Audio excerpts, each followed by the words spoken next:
Period leave पर कानून बनाने जा रही है सरकार। क्या है वर्तमान के नियम?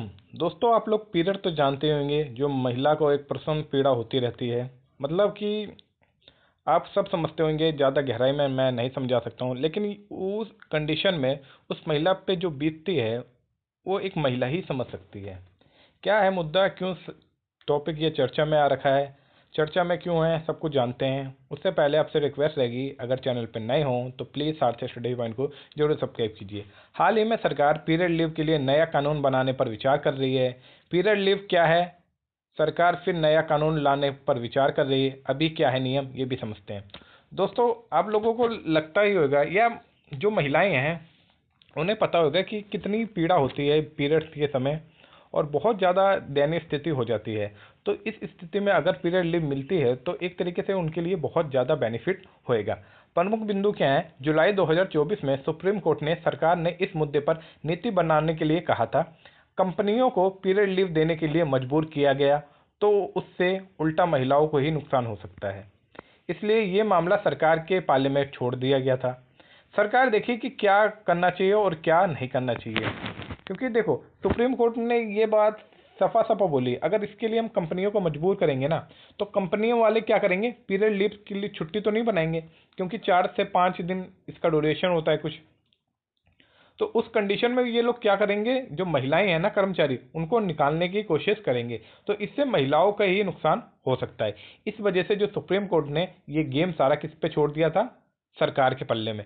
मासिक धर्म अवकाश, महिला कर्मचारी या छात्राओं को मासिक धर्म के दौरान होने वाला दर्द परेशानी के कारण अवकाश की अनुमति मिलनी चाहिए।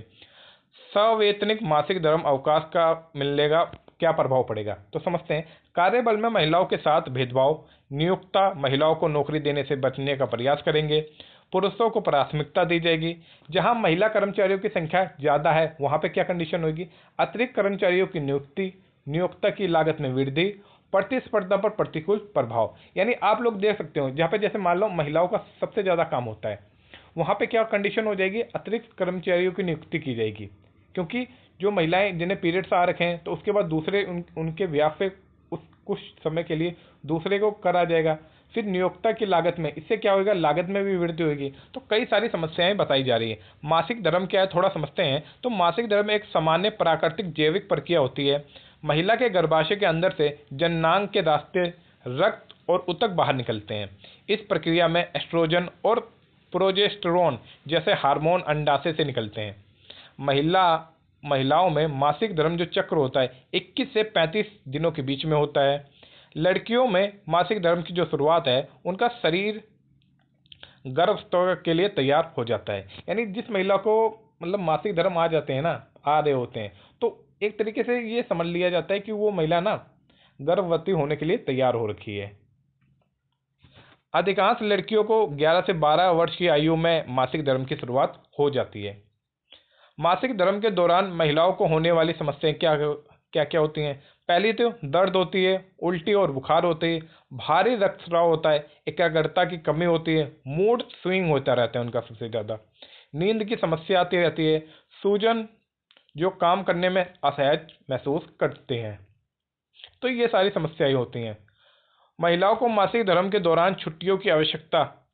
मासिक धर्म का अनुभव हर महिला के लिए अलग होता है। कुछ महिलाएं कुछ आराम या दवाओं के साथ अपना काम जारी रखने में सक्षम होती हैं। कुछ महिलाएं जिनमें अत्यधिक गंभीर लक्षण होते हैं, उन्हें कभी कभी अस्पताल में भी भर्ती हो जाना पड़ता है। तो ये सारी समस्याएं दिखाई जा रही हैं। मासिक धर्म से संबंधित समस्याएं क्या हो रखी हैं? देश के कई हिस्सों में ये सामाजिक रूढ़ि और सांस्कृतिक योजनाओं से जुड़ा हुआ है। मासिक धर्म के दौरान महिलाओं को अपवित्र माना जाता है। भेदभाव, प्रतिबंध और अलगाव का सामना करना पड़ता है। धार्मिक गतिविधियों में शामिल होने पर प्रतिबंध लगाया जाता है। मासिक धर्म से संबंधित मुद्दों और स्वच्छता के बारे में जागरूकता की कमी। ग्रामीण क्षेत्रों में सैनिटरी उत्पादों के उपयोग और स्वच्छता के बारे में सीमित ज्ञान हो रखा है, जिसके कारण कई सारी महिलाएं खत्म हो जाती हैं। राष्ट्रीय परिवार स्वास्थ्य सर्वेक्षण, यानी कि जिसे हम लोग नेशनल फैमिली हेल्थ सर्वे बोल देते हैं, उसका जो 5th एडिशन था, उसने बात ये बोली कि लगभग 27% जो महिलाएं ऐसी हो रखी हैं। ग्रामीण महिलाएं मासिक धर्म के दौरान सुरक्षा के अस्वच्छ साधनों का उपयोग करती हैं, संक्रमण और अन्य स्वास्थ्य समस्याओं के जोखिम में वृद्धि करती हैं। साथ में सैनिटरी पैड का कम उपयोग करती हैं। मासिक धर्म से संबंधित सरकारी पहले क्या हो रखे हैं, तो प्रधानमंत्री भारतीय जन औषधि केंद्र केवल 1 रुपये में प्रति पैड कीमत पर सुविधा मुहैया करा रखी है सरकार ने। नामक ऑक्सीओ बायोडिग्रेडेबल सैनिटरी नैपकिन प्रदान करता है। ये कहाँ पे मिलेगा, जहाँ पे प्रधानमंत्री मोदी जी की फोटो नहीं लगी होती है, जन औषधि केंद्र होते हैं वहाँ पे। बेटी बचाओ बेटी पढ़ाओ मासिक धर्म स्वच्छता के बारे में जागरूकता बढ़ाना इसका मुख्य उद्देश्य हो रखा है। वर्ष 2014 में केंद्र सरकार ने राष्ट्रीय किशोर स्वास्थ्य कार्यक्रम स्टार्ट किया था। मासिक धर्म स्वच्छ कार्यक्रम भी शामिल किया इसके अंदर। मासिक धर्म स्वच्छता योजना स्टार्ट करी। लड़कियों को सैनिटरी नैपकिन पैक उपलब्ध कराना। महाराष्ट्र ने एक स्कीम लेके आया था, अस्मिता योजना। तो कई सारे सरकार ने भी प्रयास करे हैं। तो मासिक धर्म की नीति क्या होती है, समझते हैं। स्वास्थ्य मंत्रालय ने मासिक धर्म स्वच्छता नीति का मसौदा तैयार किया है। उद्देश्य है कि मासिक धर्म और स्वच्छता को लेकर जागरूकता में वृद्धि करना। मासिक धर्म के दौरान महिलाओं को घर से काम करने की सुविधा या सहायता अवकाश उपलब्ध कराना। महिलाओं के खिलाफ कोई भेदभाव नहीं करना। मासिक धर्म के आधार पर उत्पादकता में कमी के बारे में धारणाओं को समाप्त करने के प्रयास करना। और ट्रांसजेंडर आबादी में मासिक धर्म स्वीकार करना, यानी जो ट्रांसजेंडर होते हैं ना, उनके अंदर भी मासिक धर्म होता है। तो ये था टोटल मुद्दा। उम्मीद करता हूँ लेक्चर आप लोगों को समझ में आया होगा। अगर समझ आया हो तो प्लीज़ सारथी स्टडी पॉइंट को सब्सक्राइब करना ना भूलें। जय हिंद, जय भारत।